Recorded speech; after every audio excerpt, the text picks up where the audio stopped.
We're now about to remove the oil filter, and then obviously something to drain the oil into. Placing that under there. One thing I've found over the years is with motorcycles, when you drain the oil filter, you get a lot of oil on the exhaust system, especially if they've got a Formula One like this motorcycle has. It burns off eventually, but it creates a lot of unnecessary smoke. What I do is I get a couple of pieces of cardboard and stick them over the pipe.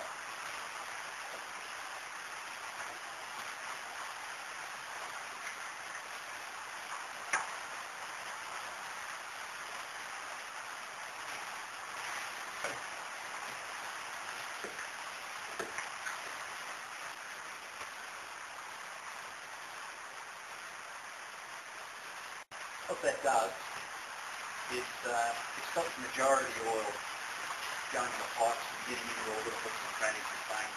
You've still got maybe a tiny bit, but it's not a big deal. To remove the oil filter, I use a proper oil filter removing tool. This is one made by Suzuki. It does the job quite well. It's placed over the filter. It's a little tricky to get into place. Once it's in there, it's nice and tight. I then use a spanner over the remover and undo as such. Once you've undone it with the spanner, we then undo it the rest of the way by hand. Notice the oil's draining out of the filter. I'll keep one hand in front, undoing it with the other until it's free.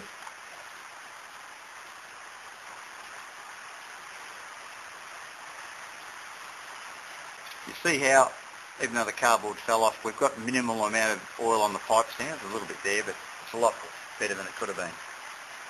Next job is to remove the sump plug. We need a 7mm socket, as described before. Place that over the sump plug and undo. Put the container in place, undo the rest by hand. Being careful not to drop the sump plug in the container.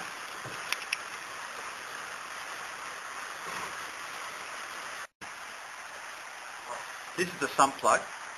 Now most sump plugs on motorcycles have a little magnet in there.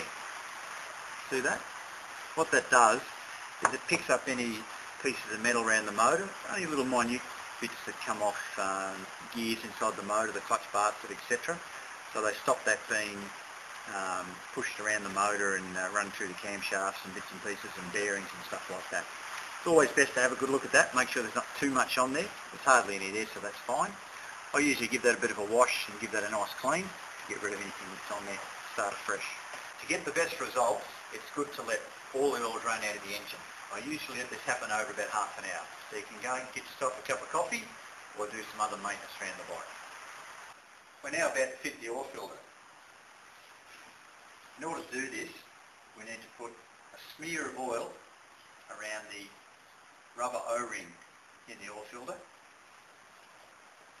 The reason we do this is if you put straight rubber onto the aluminium, as you tighten it, you can very easily grab and push the O-ring out of the oil filter and cause it not to seal properly. After the oil filter is drained, with a clean rag, I'll wipe the surface where the oil filter meets the motor. And while I'm in there, any excess oil that may have drained onto the pipes, but with our bits of cardboard, it certainly helped. Now we fit the oil filter to the motor, making sure the oil filter O-ring is in place.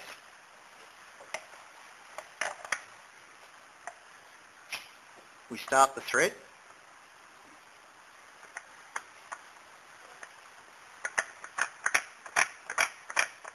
Tightening the filter by hand, you'll find that there's a point where the O-ring contacts the motor. We stop at that point. When you do this type of thing all the time, it becomes fairly normal just to screw the oil filter on. But if you read the instructions on the filter, it says after the oil filter has contacted the mating surface of the motor, it should then be tightened 2 turns only. That way we don't get the oil filter too tight or leave it too loose. Now the easy way to do that is to put a mark on the oil filter and a mark on the engine. Then we place the oil filter tool on.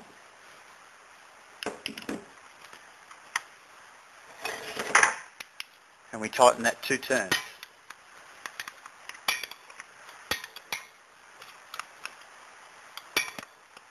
One.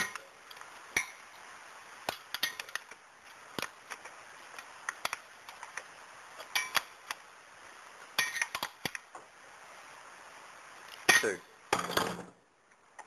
That gives the oil filter the correct amount of torque. It's not too tight and it won't come loose. Now we're going to talk about the sump plug washer. Okay, I'd like to talk about the sump plug sealing washer. Now, there's a few different types. There's just a normal copper or aluminium sealing washer, which has to be the correct size around the plug.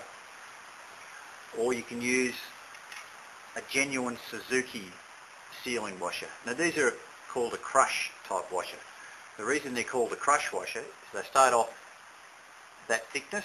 As you tighten them up, they crush down to about that size. Now there's a right and a wrong way of putting these on. There's a sharp edge on the top there, which is a little hard to see, and there's a nice smooth edge. Now because we're putting this onto an aluminium sump, we use the smooth edge against the aluminium. So the sharp edge goes towards the steel of the bolt and the smooth edge towards the aluminium. The next step is to replace the sump plug. After giving it a good clean, getting rid of any steel swarf that might be around the magnet, as discussed earlier, and with the sump plug on the correct way, with the sharp side down towards the bottom of the plug, we'll replace that inside the sump.